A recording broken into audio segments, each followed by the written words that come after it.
அமைதியும் ஆனந்தமும் அன்பும் கருணையும் எங்கும் நிலைத்திருக்கட்டும்.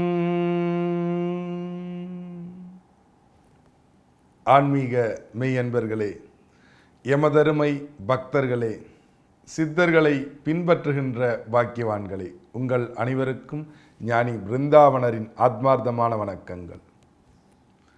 சித்தர்கள் அருளிய மனித வாழ்க்கையின் இரகசியங்கள். இறைவனால் அருளப்பட்ட மனித தேகம் என்பது ஒரு மிகப்பெரிய ஒரு அற்புதமான படைப்பு. அந்த பிறப்பின் இரகசியம் என்ன, அதை நாம் எப்படி வாழ்ந்து கொண்டிருக்கின்றோம் என்பதை பார்க்கலாம். ஒவ்வொரு மனிதனோட வாழ்க்கை என்பதே அவன் பிறந்ததிலிருந்து இறக்கும் வரை உள்ள காலங்களே மனிதனின் வாழ்க்கை. அந்த வாழ்க்கை பெரும்பாலும் எல்லா ஆன்மீகமும் சொல்கின்றது, எல்லா வேதமும், எல்லா உபனிஷத்துகளும், எல்லா மறைகளும் சொல்கின்றது, ஒரு மனிதனோட வாழ்க்கையே ஒரு திருவிழாவாக இருக்க வேண்டும். ஒவ்வொரு கணத்திலும் ஒவ்வொரு மனிதனுமே ஆனந்தமாக வாழ வேண்டும் எல்லா தருணத்திலும். ஆனால் உங்களது வாழ்க்கையை நீங்களே நினைத்து பாருங்கள். இதுவரை இந்த நொடிவரை நீங்கள் வாழ்ந்த வாழ்க்கையிலே இன்பங்கள் எத்தனை முறை நீங்கள் அனுபவித்தீர்கள், துன்பங்களை நீங்கள் எத்தனை முறை அனுபவித்தீர்கள் என்று. ஏறக்குறைய 70% துன்பங்களை மட்டுமே நீங்கள் அனுபவித்து வந்து கொண்டிருக்கின்றீர்கள். இன்ப அனுபவம் என்பது வெறும் 30%. ஒவ்வொரு ஆன்மீகத்தின் இரகசியமே ஒவ்வொரு மனிதனும் எப்படி வாழ வேண்டும், இன்பமாக வாழ வேண்டும். ஏன், இறைவன் என்பவனை நாம் அனுதினமும் நினைக்கும் பொழுதும், அவனை நோக்கி நாம் ஆன்மீகம் என்ற பெயரிலே ஒவ்வொரு அடியும் நாம் எடுத்து வைக்கும் பொழுதும் நமக்கு என்ன கிடைக்க வேண்டும்? இன்பம் கிடைக்க வேண்டும். ஆனால் இன்பம் என்று ஒன்று வந்தாலே துன்பம் என்று ஒன்று வந்து விடுகின்றது. அதற்கு என்ன காரணம்? கணநேர இன்பம்தான் உங்கள் வாழ்க்கையிலே அனுபவமாக நீங்கள் பெற்றுள்ளீர்கள். உண்மையான ஒரு இன்பத்தை, உண்மையான ஒரு ஆனந்தத்தை, பரிபூரணத்தை நீங்கள் வாழ்க்கையில் ருசித்ததில்லை. அந்த பரிபூரண இன்பமான அந்த ஆனந்தமான அனுபவம் உங்கள் வாழ்க்கையிலே நிலையாக இருக்குமே ஆனால் உங்களது வாழ்க்கையில் நீங்கள் ஒவ்வொரு கணமுமே இன்பத்தை மட்டுமே அனுபவமாக அனுபவிப்பீர்கள். இதனை ஒரு ஞானிகளும் யோகிகளும் சித்தர்களும் மகா ரிஷி முனிகள் எல்லாம் ஒவ்வொரு கணத்திலும் அவர்களது வாழ்க்கையை இன்பமாக அனுபவித்து கொண்டிருக்கின்றார்கள். நம்முடைய வாழ்க்கையிலே இப்பேற்பட்ட இன்பமும் துன்பமும் வருவதற்கு காரணம் என்ன? நாம் செய்த வினைகள். அதன் பெயரே விதி, ஊழ்வினை, கர்மம் என்று எண்ணற்ற பெயர்களால் வரையறுக்கப்படுகின்றது. அப்பேற்பட்ட விதியையும் கர்மத்தையும் நம்மால் மாற்றிவிட முடியுமா? சாதாரணமாக நம்முடைய நிலையிலே நம்மால் அதனை மாற்றிவிட முடியாது. அதற்கே சித்தர்கள் இரகசியமாக பல உபாயங்களை கொடுத்துள்ளார்கள். ஏன் தெரியுமா? நமது வாழ்க்கையில் வரக்கூடிய கர்மங்களும் விதிகளும் நேரடியாக இல்லை, அதுவே இரகசியமாகவே நம்மளை தாக்குகின்றது. முள்ளை முள்ளால் தானே எடுக்க முடியும்.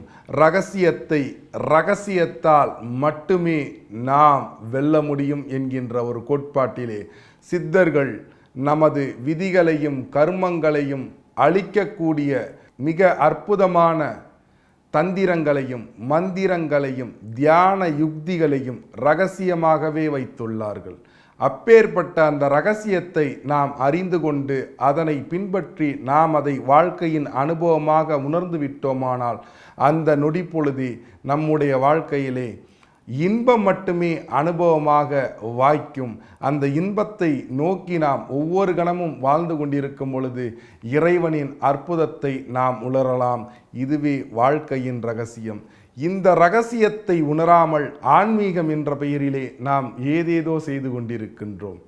இந்த அற்புதமான அனுபவத்தை நாம் அடைய வேண்டுமானால் அரிது அரிது மானிடராய் பிறத்தல் அரிது, அதனினும் அரிது ஊன் குருடு செவிடு பேடு நீங்கி பிறத்தல் அரிது என்று அவ்வை பிராட்டி கூற்றுக்கிணங்க ஒரு மனித தேகம் நாம் எடுத்துள்ளோம். மிக அற்புதமான விஷயம். அந்த மனித தேகத்திலும் ஊன் குருடு செவிடு பேடு நீங்கி குறைகள் இல்லாமல் நம்முடைய தேகத்தை இறைவன் படைத்திருக்கின்றார். அது அதைவிட அற்புதமான விஷயம். ஆனால் இன்றோ சற்றே சிந்தித்து பாருங்கள். இப்பேற்பட்ட மகத்துவமான தேகத்தை இறைவன் கொடுத்தார். ஆனால் நமது வாழ்க்கை எப்படி இருக்கின்றது? எண்ணற்ற நோய் நொடிகள் நம்மளை தாக்கி நம்மால் ஒரு அரை மணி நேரம் கண்ணை மூடி இறை சிந்தனையில் அமரக்கூட தகுதியில்லாத தேகமாக உருவாக்கி உள்ளோம் நமது தேகத்தை. தெளிவாக புரிஞ்சுங்க. கண்ணை மூடி உட்காடுறோங்க ஐயா, நம் மனம் நிற்க மாட்டேங்குது, ஓடிக்கிட்டே இருக்கு. இதற்கெல்லாம் என்ன காரணம்? இதுதான் உங்களது ஊழ்வினை உறுத்து வந்து ஊட்டும். நாங்கள் இப்பேற்பட்ட நமது வாழ்க்கையிலே இருக்கக்கூடிய பிரச்சனைகளை தீர்க்க ஓர் அற்புதத்தினை உங்களுக்கெல்லாம் வெளிப்படுத்தி நிரூபித்து காட்ட வேண்டும் என்பதற்காக உருவாக்கப்பட்டதே அற்புத சித்தர் சிகிச்சை. நிலையான இன்பமயமான ஆனந்தமான அந்த அற்புதத்தினை உங்களது வாழ்விலே நீங்கள் ஒவ்வொரு நாளும் பெறுவதற்காக சித்தர்களின் அருளினாலும் இறைவனின் கருணையினாலும் நாம் நடத்தி கொண்டிருக்கும் நிகழ்ச்சிதான் அற்புத சித்தர் சிகிச்சை நிகழ்ச்சி. இந்நிகழ்ச்சியானது வருகின்ற 25/1/2020 மலேசிய நாட்டிலே ஹில்டன் ஹோட்டல் பெட்டாலியா ஜயாவிலே நடக்கவிருக்கின்றது. ஒரு நாள் நிகழ்ச்சி. இந்த ஒரு நாள் முழுவதும் உங்களது வாழ்க்கையில் ஏற்படக்கூடிய பல பிரச்சனைகளுக்கு நீங்களே அனுபவ ரீதியாக தீர்வுகளை பெற்று இன்பமாக வாழ வாழ்த்துகின்றோம், ஆசீர்வதிக்கின்றோம். பரிபூரணம், பரிபூரணம், பரிபூரணம்.